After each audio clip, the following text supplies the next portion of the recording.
እንኳን አደረሳችሁ። በአራቱም አቅጣጫ የተንጣለለ እይታ የተናጠል ካርታ ያላቸው 100% ጥንቅቅ ተደርገው የተገነቡና ሁሉንም ዘመናዊ ፋሲሊቲዎች ያሟሉ አፓርትመንቶችን አፍሪካ ህብረት አጠገብ በማይታመን ዋጋ እነሆ። ቢኖሩበት መሃል ከተማ ቢያከራዩት አትራፊ 50% ቅድመ ክፍያ ከፍለው ቀሪውን ተረጋግተው በባንክ እስከ 15 ዓመት የሚከፍሉት ቀድመው ለሚመጡ ደንበኞች ከልዩ ቅናሽ ጋር እነሆ።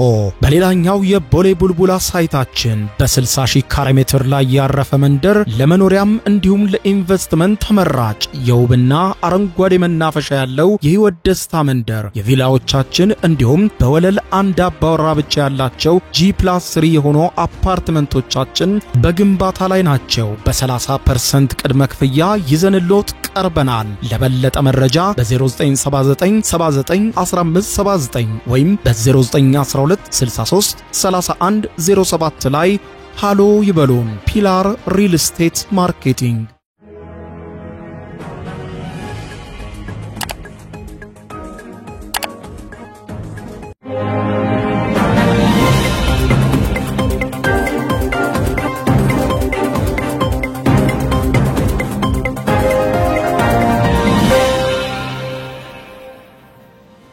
ጤና ይስጥልኝ ክቡራትና ክቡራን የዩቲዩብ ቻናል ቤተሰቦች የሰዓቱን አጫጭር 3 መረጃዎች ይዤ ቀርብ ያለው ከፍጻሜ አብራችሁን ቆዩ። ክቡራን አድማጮች በዚህ ሰዓት የመረጃ ጊዜ የምታደምጡት የመጀመሪያው መረጃ በቅርቡ ተገሎ ህይወቱ ያለፈው ቻርሊ ከርክን ምስል በአሜሪካ የገንዘብ ኖት ላይ ሊታተም እንደሆነ ተሰማ።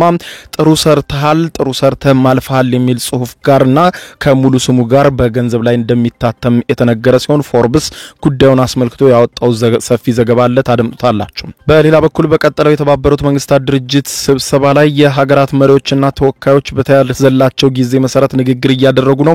ሩሲያም በተራዋ ንግግሯን አሰምታለች። ሩሲያም እስራኤልን፣ አሜሪካን፣ ኔቶን ጨምሮ በመላው ዓለም የተለያዩ ጉዳዮች ዙሪያ ንግግሯን አሰምታለች። የተለያዩ ሀገራትን ማስጠንቀቃለች። በዚህ ስብሰባ ላይ የምታደምጡት ሌላኛው ጉዳይ ይሆናል። በሌላ በኩል የአሜሪካው ፕሬዝዳንት ዶናልድ ጄ ትራምፕ አዲስ ነገር ይዤ እየመጣሁ ነው ጠብቁኝ ማለታቸውን ተከትሎ ምን ሊሆን ይችላል የሚለው ጉዳይ በሰፊው መነጋገሪያ ሆኗል። አንድ ትልቅ ነገር ይዤ እየመጣሁ ነው ብለዋል። ያ ነገር ግን ምን እንደሆነ ከመግለጽ ተቆጥበዋል ፕሬዝዳንቱ። ጉዳዩ አነጋጋሪ ሆኗል። የዩቲዩብ ቻናሌን ሰብስክራይብ በማድረግ የደወል ምልክቷን መጫን አትዘንጉ። በርከት ያሉ መረጃዎች ዩቲዩብ ላይ ሲጫኑ ቀድሞ ለእናንተ የማስታወቂያ መልእክት ወይም ኖቲፊኬሽን ይደርሷችኋል። ወደ መረጃው አለፍኩ፣ አብረን እንከታተለው። በቅድሚያም አሜሪካም በቅርቡ ተገሎ ህይወቱ ያለፈውን ወጣት ፖለቲከኛ ቻርሊ ከርክን ምስል በገንዘብ ላይ ልታተመው መሆኑ ተሰማ። ወግ አጥባቂውና ቀኝ ዘመሙ እንዲሁም በተለያዩ መድረኮች ላይ በሚያቀርባቸው ሙግቶች በስፋት የሚታወቀውና በበርካቶች የሚወደደው የተርኒንግ ፖይንት USA የወጣቶች ተቋም መስራች የሆነው ቻርሊ ከርክ ከሳምንታት በፊት በኦሃዮ በነበረው መድረክ ላይ መገደሉ የሚታወቅ ሲሆን ከሳምንታት በኋላ ደግሞ ሪፐብሊካኖቹ የአሪዞናና የቴክሳስ ተወካዮች የምክር ቤት አባላት የሆኑት አቤ ሐማድ እንዲሁም ኦገስት ፍሉገር የቻርሊ ከርክን ምስል በገንዘብ ላይ እንዲቀረጽ የሚጠይቅ ሰነድ ለምክር ቤት ማቅረባቸው ሲገለጽ ሪፐብሊካኑ የኮንግረስ አባላት ያቀረቡት ጥያቄ በምክር ቤቱ ተቀባይነት የሚያገኝ ከሆነ ወደ አሜሪካ ግምጃ ቤት እንደሚላክና 400,000 የሚሆን ቁጥር ያላቸው $1 ሳንቲሞች የሚሰሩ ሲሆን የቻርሊ ከርክን ምስል እንዲይዙ ይደረጋልም ተብሏል።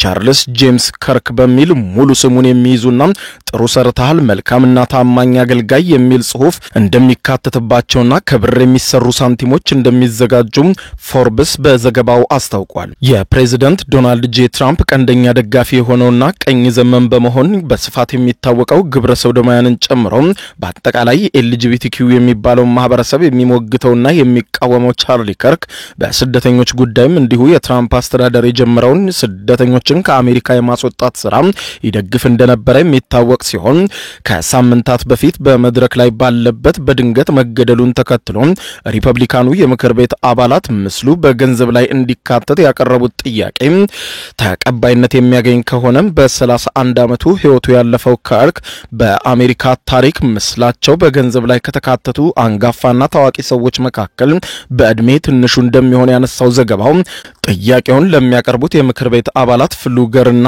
ሐማድ የከርክ ምስል በሳንቲም ላይ መቀረጽ ቻርሊ በአቋሙ በሚሊዮኖች አሜሪካውያን ልብ ውስጥ የገባ እንደመሆኑ ከአሜሪካ ትልልቅ ተጽዕኖ ፈጣሪ ግለሰቦች ዝርዝር ውስጥ ለመካተት እንደሚያስችለው መግለጻቸውን ጠቅሶ ቻርሊ ከርክ ያለ ድካም ጊዜውን ገንዘቡንና ጉልበቱን በመሰዋት ለሀገር በተለይም ደግሞ ለቀጣዩ ትውልድ ሲታገል የነበረ ወጣት በመሆኑ በዚህ መንገድም ሲታወስ መቀጠል እንዳለበት መናገራቸውን አስታውሷል። የቻርሊ ከርክ ምስል በአሜሪካ $1 የሳንቲም ገጽ ላይ እንዲካተት ከተፈቀደ የዲዛይንና ሌሎችንም ስራዎች ጨምሮ የማጽደቅ ስራው ለአሜሪካ ግምጃ ቤት እንዲሁም የከርክ የቅርብ ደጋፊ መሆናቸውን የሚገልጹት ለፕሬዝዳንት ዶናልድ ትራምፕ እንደሚሰጥ የጠቆመው ዘገባው ይህም ደግሞ ከርክን ከአሜሪካ የሀገር መስራቾችና የመብት ተሟጋቾች ተርታ እንደሚያሰልፈው ጠቅሶ ነገር ግን ከበርካታ ዓመታት በፊት ያለፉ ታዋቂ ሰዎችን ባካተተው የአሜሪካ የልዩ ሳንቲሞችና ገንዘቦች ዝርዝር ውስጥ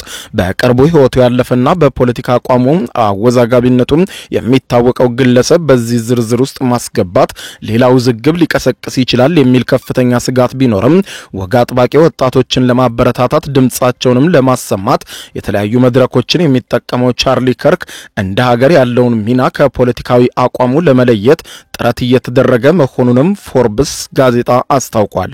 የአሜሪካ ግምጃ ቤት ከ40 ዓመታት በላይ የተወሰኑና የተለያዩ ታዋቂና ተጽዕኖ ፈጣሪ ሰዎችን ምስል በሳንቲሞችን በመቅረጽ የሚታወቅ ሲሆን በተወሰነ መጠን ብቻ የሚዘጋጁት እነዚህ ሳንቲሞች ግለሰቦችን ብቻ ሳይሆን ማህበረሰብና ቦታዎችን እንዲሁም ሁነቶችን ለመዘከር እንደሚሰሩ የጠቆመው ፎርብስ በዘገባው ከነዚህ ሳንቲሞች ሽያጭ የሚገኘው ገቢ ለበጎ ስራዎች እንዲሁም ለሙዚየም ግንባታዎችና ለብሔራዊ ቅርሶችም ለመጠቀም እንደሚውሉ ያስታወቀ ሲሆን ከዚህ ቀደምም በተለያዩ ጊዜም በሳንቲሞች ላይ ምስላቸውን በተቀረጹ ታዋቂ ሰዎች ዙሪያ በተለይም ደግሞ ይሰው ይገባዋል ወይም አይገባውም የሚሉ ውዝግቦች በስፋት ሲነሱ መቆየታቸውን ተከትሎ ግምጃ ቤቱ በቅድሚያ ሐሳቡን በምክር ቤት እንዲጸድቅ ማድረጉንና የአሜሪካ ሕግ ደግሞ በአጠቃላይ መሰል ግለሰቦች በሳንቲሞችና ገንዘቦች ላይ የማውጣት ገደብን የሚጥል በመሆኑ ግለሰቦችን በብዙ በሳንቲሞች ላይ የማካተት እድሉ እየቀነሰ መምጣቱን በማንሳት እነዚህ ሳንቲሞች በታዋቂ ሰዎች ምስል በመቅረጽና ለገበያ በማቅረብ በሚሊዮኖች የሚቆጠር ገንዘብ ማስገባት ከመቻሉም በላይ አሜሪካውያን በተለያዩ ሀገራዊና ብሔራዊ ስራዎች ላይ የራሳቸውን አሻራ ማሳረፍ እንዲችሉ እድል የሚፈጥር ነው ሲል ነገር ግን በከርክ ጉዳይ ሳንቲሞቹን በመሸጥ የሚታወቀው ገቢው ዋና ጉዳይ አለመሆኑንና በዋናነትም የቻርሊ ከርክን ተጽዕኖ ለማሳየት የከርክን ጥረትና አቋም በሱ ህልፈት እንዳልሞተ ለማስተጋባት ያለመ መሆኑንም አስታውቋል።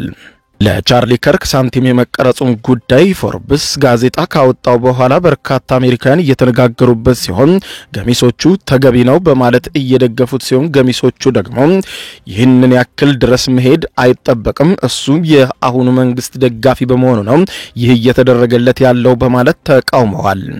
በሌላ ዜና የተባበሩት መንግስታት ድርጅት የጸጥታው ምክር ቤት ስብሰባ የቀጠለ ሲሆን የተለያዩ ታላላቅ ሀገራት መሪዎችም በመድረኩ ላይ ንግግራቸውን ቀጥለዋል። ተረኛዋ ሀገር ትናንትና አመሻሹን ሩሲያ ነበረች። ሩሲያን በመወከል በተባበሩት መንግስታት ድርጅት ንግግር ያደረጉት የሩሲያው ውጭ ጉዳይ ሚኒስትር ሰርጌይ ላቭሮቭ ናቸው። በዚህ ንግግራቸውም ታዲያ እስራኤልን፣ አሜሪካን፣ ኔቶን ጨምሮ የተለያዩ ዓለም አቀፍ ጉዳዮችን አንስተው ተናግረዋል። እስራኤል የመካከለኛው ምስራቅ ከባድ ስጋት ሆናለች ያሉት የሩሲያ ውጭ ጉዳይ ሚኒስትር ሰርጌይ ላቭሮቭ በዚሁ ስብሰባ ላይ እንደተናገሩት ከሆነ የእስራኤል ህገወጥ ኃይል እርምጃ መላውን መካከለኛው ምስራቅን ለመበተን የታለመና ለቀጠናው ከባድ የህልውና ስጋት የያዘ ነው ሲሉ እስራኤልን ከመወረፍ ንግግራቸውን ጀምረዋል።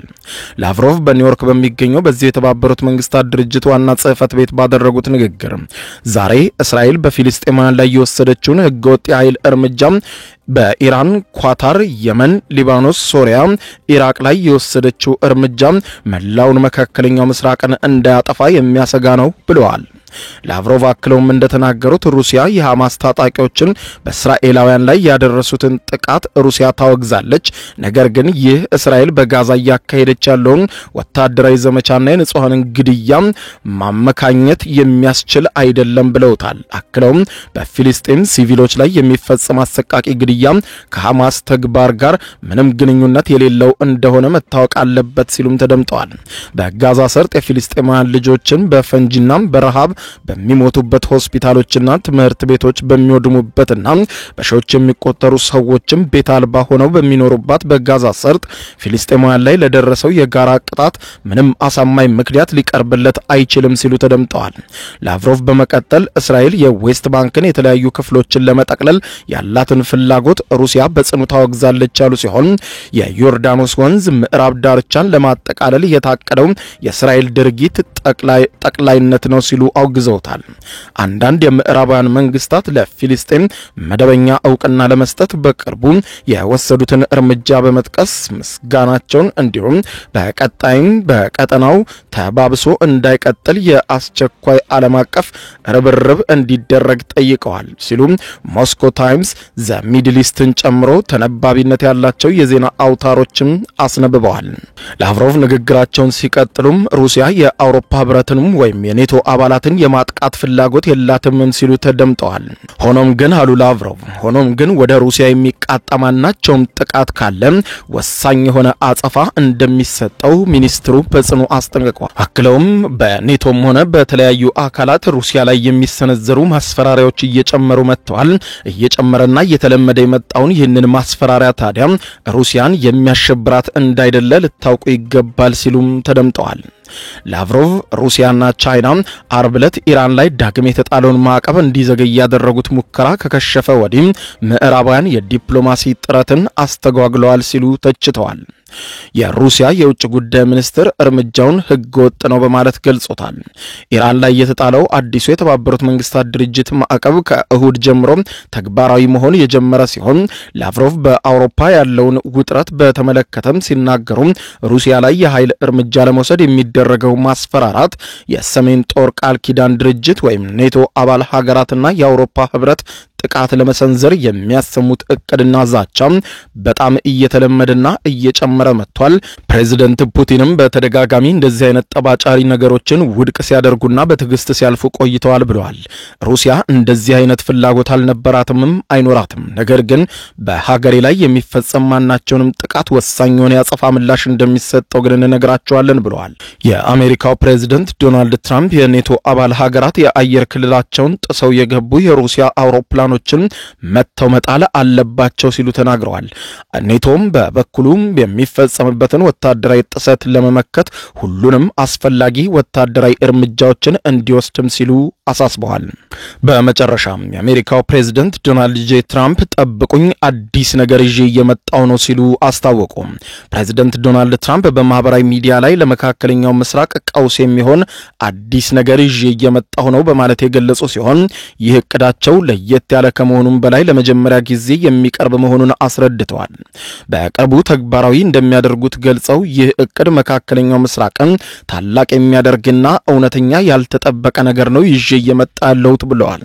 ፕሬዝዳንት ትራምፕ ይህ ይዤዋለሁ ያሉትን እቅድ ይፋ ያደረጉት ከእስራኤሉ ጠቅላይ ሚኒስትር ቤንያሚን ኔታንያሁ ጋር ውይይት ከማድረጋቸው አንድ ቀን ቀደም ብለው ነው። በዛሬው ዕለትም ጠቅላይ ሚኒስትር ቤንያሚን ኔታንያሁ በዋይት ሃውስ እንደሚገኙ የሚጠበቅ ሲሆን ፕሬዝዳንት ትራምፕ በተመድ ጠቅላላ ጉባኤ ላይ ከበርካታ ሀገራት መሪዎች ጋር የተናጠል ውይይት ያደረጉ መሆናቸው ተዘግቧል። በወቅቱም መፍትሄ ለጋዛ መፍትሄ ያሉት ሐሳቦችን መለዋወጣቸው ይታወቃል። ትራምፕ ታላቅ ሐሳብ ይዤ መጥቻለሁ ከማለት ውጪ የያዙት ታላቅ ያሉት ሐሳብ ምን እንደሆነ ግን እስካሁን ድረስ አልገለጹም። የፊት ለፊት የዜና ገጾች ይህንን ሐሳብ ምን ሊሆን ይችላል የሚለውን ግምታቸውን በማስቀመጥ ላይ ይገኛሉ። ክቡራን አድማጮች ለሰዓቱ ብታደምጧቸው መልካም ናቸው ያልኳቸው አጫጭር መረጃዎች የሰማችኋቸው ናቸው። ከሰዓታት በኋላ በሌላ መረጃ ተመልሰን እስከምንገናኝ በያለንበት የዓለም ዳር ቸር እንቆይ።